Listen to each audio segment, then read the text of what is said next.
Hello students, how are you all. I hope कि आप सभी बहुत अच्छे होंगे और आप सभी ने जो पिछला चैप्टर है वो अच्छे से कंप्लीट कर लिया होगा। So now let's move into the chapter number 13 and the chapter name is the human season. So basically this is a poem. So before reciting this poem, as you can see, यहाँ पर आपको warm activity दी गई है। यहाँ पर आपसे कुछ question पूछे गए हैं। What are the 4 stages of human life. क्या 4 स्टेजेस होते हैं ह्यूमन लाइफ के, आपको बताने हैं। Next thing, which stage is the best. कौन सा स्टेज जो होता है ह्यूमन लाइफ का बहुत ज्यादा बेस्ट होता है, ये आपको बताना है। ठीक है, तो now let's start this pome.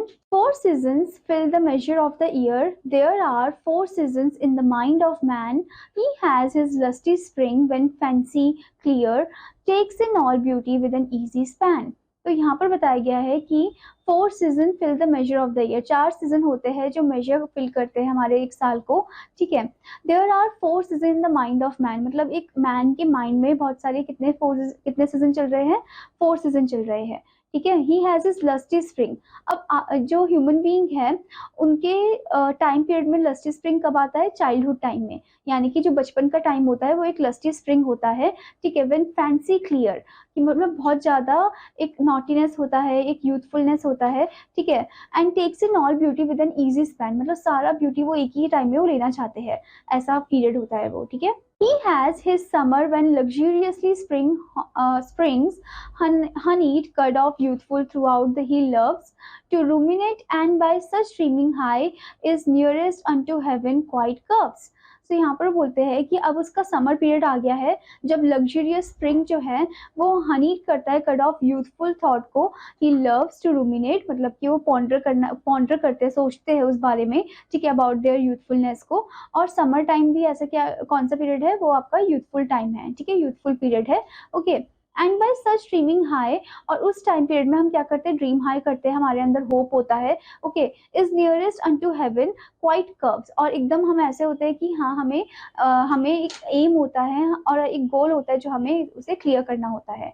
ठीक है, next thing is his soul has in its autumn when his wings he furleth close, contented so to look on mist in idleness, to let fair things pass by unheeded as a threshold broke. अब यहाँ पर बताते हैं कि अब उसकी जो soul है वो ऑटम में आ चुकी है। ठीक है, ऑटम यानी कि मिडिल एज पीरियड होता है, ये मिडिल एज टाइम पीरियड, जहाँ पर अब वो एकदम होपलेस हो चुका है। ठीक है, और कुछ भी अब उसकी लाइफ में एम नहीं है, एमलेस लाइफ हो चुकी है, होपलेस लाइफ हो चुकी है। ठीक है, he has his winter too of pale misfeature, or else he would forego his mortal nature. Okay तो यहाँ पर अब बताते हैं कि अब आ गया है विंटर स्टेज, यानी कि ओल्ड एज जिसे बोलते हैं ह्यूमन लाइफ में।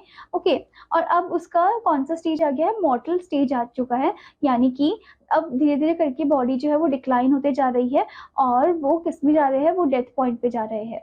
Okay, so this beautiful poem is written by John Keats, and इस पोम से आपको क्या सीखने को मिला है, about the 4 stages of human life के बारे में आपको सीखने को मिला है। First is the childhood one, then youth, okay, which is the summer one. ठीक है, चाइल्डहुड था स्प्रिंग, यूथ था हमारा समर, एंड उसके बाद मिडिल एज होता है ऑटम, एंड जो विंटर है वो है ओल्ड एज। ठीक है, now student let's move into the word area part. So the first one is major, length of period. Next one is lusty, full of healthy vigor.